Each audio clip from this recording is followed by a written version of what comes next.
Cartoon గొడవ ఇప్పుడు ఎక్కడ చూసినా సరే దీని గురించి అందరూ మాట్లాడుకుంటున్నారు. నార్వే దేశానికి చెందిన ఒక పెద్ద న్యూస్ పేపర్ ఇండియా అంటే ఇప్పటికీ పాములు ఆడించే వాళ్ళు మంత్రగాళ్లు ఉండే దేశం అనే పాత బ్రిటిష్ కాలపు కొలోనియల్ మైండ్ సెట్ ఆలోచనల నుంచి నార్వే లాంటి ప్రశాంతమైన బాగా చదువుకున్న దేశాల్లోని మీడియా కూడా ఇలాంటి చీప్ ట్రిక్స్ ప్లే చేయడం ఇప్పుడు అందరినీ ఆశ్చర్యపరుస్తుంది. ఇలాంటి కార్టూన్లు వేయడం మొదటిసారి అయితే కాదు. జాతి వివక్ష, రేసిజం కూడా ఇందులో ఇన్వాల్వ్ అయి ఉంది. అనేక దేశాల్ని ఆక్రమించుకొని ఆ దేశాల్ని దోపిడీ చేసిన ఒళ్ళు బలుపు ఈ తెల్ల దేశాలకి ఇంకా తగ్గట్లేదు. అందులో మనం వాళ్ళని గౌరవించాలి, కానీ వాళ్ళు మాత్రం మనల్ని గౌరవించే ఉద్దేశంలో ఉండరు. బాటమ్ లైన్ ఏంటి? చివరాఖరిగా మనం ఈ మొత్తం వ్యవహారం నుంచి ఏం తెలుసుకోవాలి?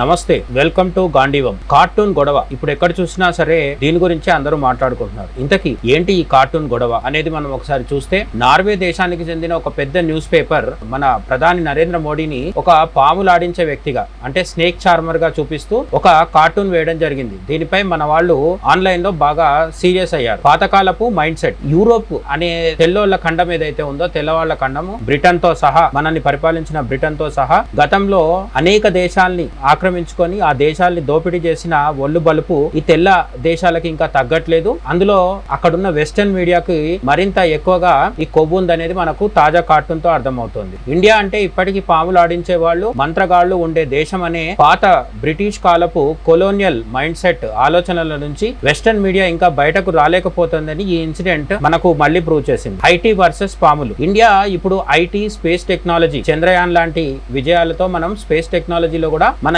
ఇస్రో తిరుగులేని శక్తిగా దూసుకుపోతుంది. గ్లోబల్ ఎకానమీలో కూడా మనం దూసుకుపోతున్నాం. ప్రపంచపు 5వ అతిపెద్ద ఆర్థిక వ్యవస్థగా ఇప్పుడు మనం ఆవిర్భవించడం జరిగింది. వాళ్ళు మాత్రం ఇంకా 100 ఏళ్ల నాటి పాత స్టీరియోటైప్, అంటే మూస ధోరణిలోనే ఆలోచిస్తున్నారు. మనల్ని ఇండియాని చూపించే ప్రయత్నం కూడా చేస్తున్నారు. ఇండియా ఎదుగుదల వీళ్ళకి నచ్చట్లేదా అంటే నిస్సందేహంగా నచ్చట్లేదనే చెప్పొచ్చు. ప్రపంచ దేశాల్లో ఇండియా ఒక సూపర్ పవర్ లాగా ఎదుగుతుంటే కొంతమంది వెస్టర్న్ మీడియా వాళ్లకు ఇది అసలు జీర్ణం కావడం లేదని విశ్లేషకులు కూడా చెప్పడం జరుగుతోంది. అయితే ఇలాంటి కార్టూన్లు వేయడం మొదటిసారి అయితే కాదు. గతంలో కూడా మన దేశం మంగళ్యాన్ శాటిలైట్ పంపినప్పుడు న్యూయార్క్ టైమ్స్ అనే ఒక బాగా తిమ్మిరితో వ్యవహరించే ఒక న్యూస్ పేపర్ ఇట్లాంటి పనే చేసింది. న్యూయార్క్ టైమ్స్ అంటే అర్థమవుతుంది కదా పేరులోనే. అమెరికన్ అగ్రరాజ్యపు అహంకారం కూడా ఈ న్యూస్ పేపర్ లో పదే పదే కనిపిస్తూ ఉంటుంది. ఈ న్యూయార్క్ టైమ్స్ లాంటి ఒక పెద్ద పేపర్ వాళ్ళు కూడా ఇండియాను ఒక ఎద్దుల బండి లాగా చూపిస్తూ కార్టూన్లు వేశారు. తర్వాత వాళ్ళు క్షమాపణలు చెప్పాల్సి కూడా వచ్చింది.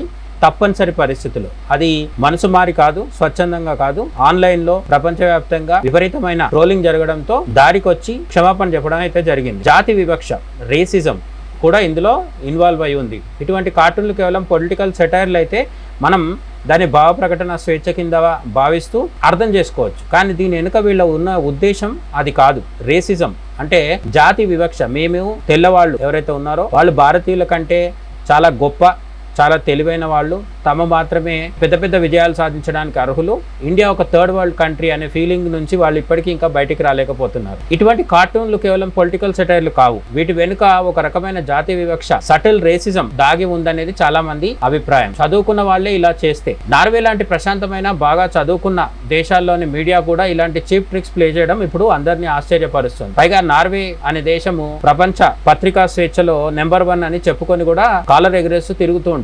చేసే మాత్రం ఇటువంటి దగుల్బాజీ పనులు. సోషల్ మీడియాలో ఈ కార్టూన్ నరేంద్ర మోడీని తక్కువ చేసి చూపించాలనే కుట్రలో భాగంగా వేసిన కార్టూన్ ఇప్పుడు బాగా ట్రోలింగ్ కి గురవుతుంది. ఈ కార్టూన్ బయటకు రాగానే సోషల్ మీడియాలో మన వాళ్ళు నార్వే పత్రికను గట్టిగా కడిగేయడం జరిగింది. వీరు ఇంకా పాతకాలంలోనే బతుకుతున్నారా అంటూ నెటిజన్లు ఫైర్ అయ్యారు. Double standards. వెస్టర్న్ దేశాల్లో ఏ చిన్న తప్పు జరిగినా దాన్ని ఒక చాలా సెన్సిటివ్ గా చూసే అక్కడ మీడియా ఇండియా లాంటి దేశాల విషయానికి వచ్చేసరికి చాలా ఈజీగా హేళన చేస్తూ ఉంటుంది. మనం వాళ్ళని గౌరవించాలి, కానీ వాళ్ళు మాత్రం మనల్ని గౌరవించే ఉద్దేశంలో ఉండరు. ఇది యూరోప్ అలాగే అమెరికన్ భావజాలం కూడా. అయితే బాటమ్ లైన్ ఏంటి? చివరాఖరిగా మనం ఈ మొత్తం వ్యవహారం నుంచి ఏం తెలుసుకోవాలి? మీడియా వాళ్ళు ఖచ్చితంగా మారాల్సిన అవసరం ఉంది. ఇండియా అంటే కేవలం పాత సంస్కృతి మాత్రమే కాదు, ఫ్యూచర్ టెక్నాలజీని రూల్ చేసే దేశం అని వాళ్ళు ఒప్పుకోక తప్పని పరిస్థితి ఇప్పుడు ఉంది. భారతదేశంలో ఉన్న 140-150 కోట్ల మంది జనంతో కూడిన ఒక పెద్ద మార్కెట్ కావాలనుకున్నప్పుడు ఇండియాను గౌరవించడం కూడా వెస్టర్న్ మీడియా నేర్చుకుంటే బాగుంటుందని చెప్పి విశ్లేషకులు,